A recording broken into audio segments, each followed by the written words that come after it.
ഇന്ത്യക്കാർക്കിടയിലുമുണ്ട് വിഷനീനികളായ മത തീവ്രവാദികളെന്ന് തെളിയിക്കുന്ന ചില പോസ്റ്റുകളാണ് കഴിഞ്ഞ ദിവസങ്ങളിലായി തന്നെ പഹൽഗാം വിഷയത്തിൽ പ്രത്യക്ഷപ്പെട്ടുകൊണ്ടിരിക്കുന്നത്.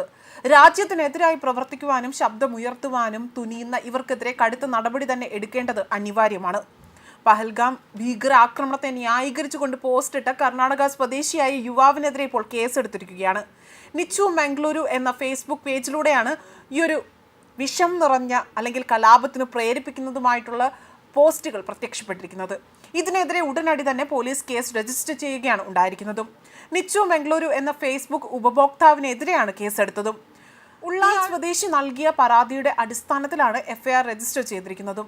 യുവാവ് പങ്കുവച്ച പോസ്റ്റ് സമൂഹ മാധ്യമത്തിൽ വിദ്വേഷം പ്രചരിപ്പിക്കാൻ ശ്രമിച്ചുവെന്നും കലാപത്തിന് പ്രേരിപ്പിച്ചുവെന്നും ചൂണ്ടിക്കാട്ടിയാണ് കേസെടുത്തിരിക്കുന്നതും. യുവാവ് പോസ്റ്റ് പങ്കുവച്ചതിന് പിന്നാലെ വലിയ തോതിൽ വിമർശനം ഉയർന്നിരുന്നു.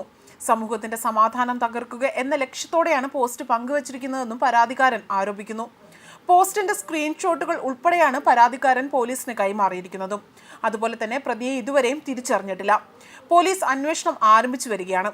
നിലവിൽ യുവാവിന്റെ ചിത്രങ്ങൾ ലഭിച്ചിട്ടുണ്ടെങ്കിൽ പോലും മറ്റു വിവരങ്ങളൊന്നും തന്നെ ഇതുവരെയും ലഭ്യമായിട്ടില്ല. അതേസമയം കഴിഞ്ഞ ദിവസം ഇത്തരത്തിൽ രാജ്യദ്രോഹ പോസ്റ്റുമായി ഒരു മലയാളി യുവാവ് രംഗത്ത് വന്നിരുന്നു.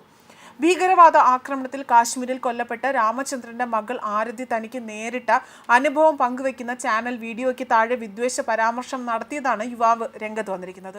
വിദ്വേഷ പ്രസംഗം നടത്തിയ യുവാവിനെതിരെ പരാതി എടുത്തിരിക്കുന്നതായിട്ടാണ് റിപ്പോർട്ടുകൾ പുറത്തു വന്നിരിക്കുന്നതും. അതുപോലെ തന്നെ സനൂഫ് എന്ന യുവാവിനെതിരെയാണ് തൊടുപുഴ DYSP ഓഫീസിൽ യുവമോർച്ച സംസ്ഥാന സെക്രട്ടറിയായ അദീന അലക്സാണ് പരാതി നൽകിയതും. ഭീകരവാദത്തെ പിന്തുണയ്ക്കുന്നതും രാജ്യദ്രോഹപരവുമായിരുന്നു എന്നതാണ് ഇയാളുടെ പോസ്റ്റിൽ പറയുന്നത്. ഇങ്ങനെയാണോ എൻ്റെ സഹോദരങ്ങൾ ഈ കാഫിറിനെ കൊന്നു കളഞ്ഞത്, നന്നായി എന്നായിരുന്നു തുടക്കം. കാശ്മീർ ഇല്ലെങ്കിൽ നാളെ ഞങ്ങൾ പിടിച്ചെടുക്കുമെന്നും ഇന്ത്യയിൽ നിന്ന് കാശ്മീരിനെ വേർപെടുത്തുമെന്നും പറയുന്ന ഇയാൾ ലോകരാജ്യങ്ങൾ ഇന്ത്യയെ കാർക്കിച്ച് തുപ്പുമെന്നും എൻ്റെ സഹോദരങ്ങൾ ഇന്ത്യയിലേക്ക് കടന്നുകയറി ഇന്ത്യൻ മുസ്ലിമിനെ സംരക്ഷിച്ച് ബാക്കി മനുഷ്യരെ കൂട്ടം കൂട്ടമായി നശിപ്പിക്കുമെന്നും ഇയാൾ പറയുന്നുണ്ട്.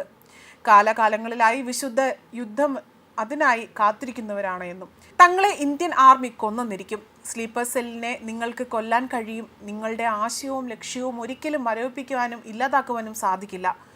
അതുപോലെ തന്നെ നാരെ തക്ബീർ എന്ന് ഉച്ചത്തിൽ വിളിച്ചുകൊണ്ട് ഒരു ദിവസം നിന്റെ എല്ലാം അടുത്ത് ഞങ്ങൾ എത്തിയിരിക്കുമെന്നും എന്നതാണ് ഇയാൾ കുറിച്ചിരിക്കുന്നത്.